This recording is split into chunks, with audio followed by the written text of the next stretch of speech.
Hello friends, welcome back to my YouTube channel.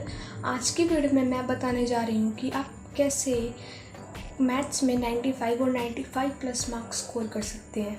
तो हमारा first point है practice. जैसे कि हम सबको पता है maths is equal to practice. Maths जो है वो प्रैक्टिस के बिना कुछ भी नहीं है। हालांकि कुछ लोग कोशिश करते हैं कि जो मैथ्स है उसको याद किया जाए, बट ये पॉसिबल नहीं है क्योंकि आप फॉर्मूलाज को याद कर सकते हैं लेकिन उनकी डेरिवेशन को याद नहीं कर सकते। आपको जो प्रॉब्लम्स है, जो सम्स है, वो आपको समझ नहीं पड़ेंगे। तो कोशिश कीजिए कि ज़्यादा से ज़्यादा आप प्रैक्टिस करें और जो क्वेश्चंस हैं वो हार्ड पर ना जाकर इजी से स्टार्ट कीजिए, क्योंकि बहुत सारे लोग ऐसे होते हैं जो सीधा हार्ड पर जंप कर देते हैं, हार्ड क्वेश्चन से स्टार्ट करते हैं। बट बिल्कुल भी ऐसा नहीं करना। आपके जो चैप्टर की या एक्सरसाइज के इजी क्वेश्चंस हैं, जो शॉर्ट क्वेश्चंस होते हैं, उनसे स्टार्ट कीजिए और धीरे धीरे करके हार्ड पर शिफ्ट कीजिए, जिससे जो है आपका कॉन्फिडेंस लेवल जो है वो काफ़ी ज़्यादा बूस्टअप होगा।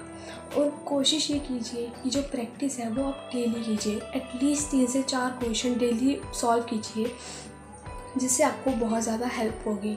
और अगर आपसे इजी क्वेश्चंस भी नहीं हो पाते हैं, जैसे कि मान लें कि आप कोई इजी क्वेश्चन सॉल्व कर रहे हैं और आपसे वो भी नहीं हो पाता, तो ट्राई कीजिए कि आप एग्जांपल से ही कीजिए।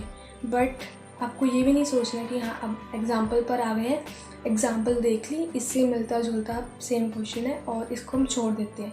ऐसा बिल्कुल भी नहीं करना। एग्जांपल सॉल्व करने के बाद हमें वापस उस क्वेश्चन पे जाकर उसे अच्छे से सॉल्व करना है। उसे सॉल्व कीजिए और अच्छे से लिख कर कीजिए। उसे बिल्कुल भी अवॉइड नहीं करना कि हाँ एग्जाम्पल से मिलता हुआ क्वेश्चन है तो छोड़ देंगे, क्योंकि जो एग्जाम्पल्स हैं उनमें सभी क्वेश्चंस कवर नहीं होते, लेकिन जो क्वेश्चंस हैं वो सभी एग्जाम्पल्स को कवर करता है। तो कोशिश कीजिए कि आप रोज़ की रोज़ प्रैक्टिस करें और इजी टू हार्ड की तरफ जंप करें, ना कि सीधा हार्ड पर शिफ्ट कीजिए। ओके, तो हमारा सेकंड पॉइंट है अवॉइड ओरल प्रैक्टिस। जैसे कि बहुत सारे बच्चे होते हैं कि हाँ उन्होंने अपनी सॉल्यूशन और बुक ओपन की, अपने मतलब आंसर्स वगैरह देखे, मतलब माइंड में सॉल्व करने लग गए कि हाँ इसका तो ऐसे होगा, इसका तो ऐसे होगा। बट ऐसा नहीं होता। जब आप लिख कर प्रैक्टिस करते हो ना, तब आपको पता चलता है कि हाँ आपकी कहाँ पर सिली मिस्टेक्स हो रही है।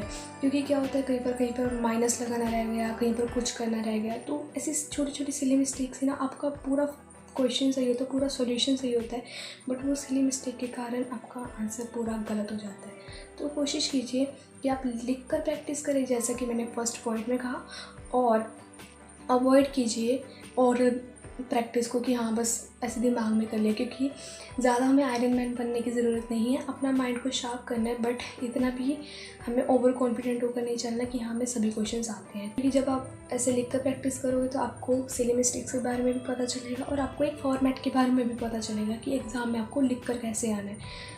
तो हमारा थर्ड पॉइंट है डोंट सी आंसर्स। जैसे कि आप सॉल्व कर रहे हैं क्वेश्चंस, आप एक स्टेप पर आकर, मतलब कोई भी एक ऐसा स्टेप आया, आप आकर वहाँ पर स्टक हो गए कि इससे आगे अब क्या करना है। तो आपने आंसर देख लिया कि हाँ इसका आंसर ये आ रहा है, तो आपने उसके अकॉर्डिंग के सोल्यूशन को चेंज कर लिया, हाँ कि ये अब यहाँ चला जाएगा, ये यहाँ चला जाएगा। ऐसा बिल्कुल भी नहीं करना।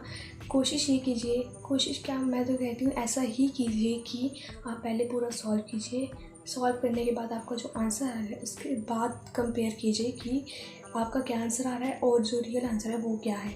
इससे आपके अंदर काफ़ी ज़्यादा इम्प्रूवमेंट होगी, क्योंकि जब आप आंसर पहले ही देख लोगे और उसके अकॉर्डिंग ही आप सॉल्यूशन को करोगे तो आपको ऐसा लगेगा कि आपको सारे क्वेश्चंस आते हैं, हालांकि ऐसा नहीं होता। तो आपको आंसर देखे बिना सॉल्व करने हैं क्वेश्चंस। ओके, तो हमारा फोर्थ पॉइंट है टेक टेस्ट आफ्टर 24 आवर्स। जैसे बहुत सारे लोग ऐसे होते हैं, अभी क्वेश्चन सॉल्व किए, साथ के साथ टेस्ट ले लिया, अभी सॉल्व किए, साथ के साथ टेस्ट ले लिया।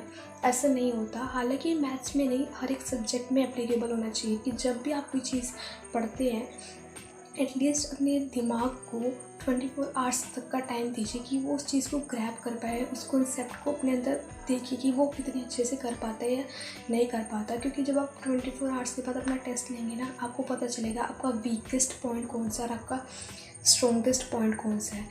जब आप ऐसे ही फ्लो में अभी 1 घंटे पहले पढ़ा था और 1 घंटे बाद टेस्ट ले लिया, तो ऑब्वियस है कि आपके सभी क्वेश्चन सही ही होंगे।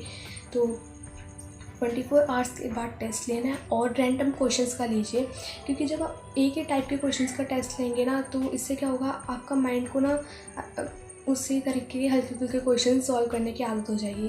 क्योंकि एग्ज़ाम में हमें रैंडम क्वेश्चंस आते हैं, तो कोशिश कीजिए जब आप टेस्ट दो तो 2-3 चैप्टर्स का इकट्ठे टेस्ट देना और रैंडम क्वेश्चंस डालना, और जिससे आपके माइंड को, आपके ब्रेन को थोड़ी मेहनत करनी पड़े उसको सॉल्व करने के लिए कि हाँ इस पर कौन सा कंसेप्ट एप्लीकेबल होगा। इसके लिए बस इतना ही। आई होप ये वीडियो आपके लिए हेल्पफुल होगी। Thank you very much.